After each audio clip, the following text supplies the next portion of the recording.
Economia, sono contraddittori i dati dell'export veneto nel primo trimestre del 2016, in aumento verso i paesi dell'Unione Europea, in calo nel resto del mondo. Intanto tra gli operatori cresce la preoccupazione per l'eventuale uscita della Gran Bretagna dall'Unione Europea. Angelo Pangrazio. 13 miliardi e mezzo di beni esportati nel primo trimestre del 2016. Per l'Istat, il manifatturiero veneto registra un leggero miglioramento rispetto ai dati dell'anno precedente, più 0,2%, mentre il saldo nazionale invece è negativo, meno 0,3%. L'export segnala una crescita più marcata, più 2% nei 28 paesi dell'Unione Europea. Di segno opposto le esportazioni nel resto del mondo, meno 2,3%.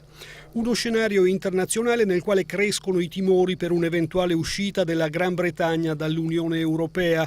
Insomma, la cosiddetta Brexit potrebbe avere pesanti ripercussioni sugli scambi merci. Differenziato il quadro nelle 7 province venete, in crescita l'export di Venezia, Padova, Treviso e Belluno, indici negativi per Verona, Vicenza e Rovigo. Ma quali sono i settori che trainano l'export? Dalle nostre analisi le industrie che fanno macchinari, le imprese che fanno macchinari di precisione a controllo numerico, l'automazione industriale, ma anche l'automotive, specialmente quella industriale, per cui abbiamo visto, mi sembra, un più di 10% anche per quanto riguarda la costruzione e la vendita di rimorchi e semirimorchi per l'industria.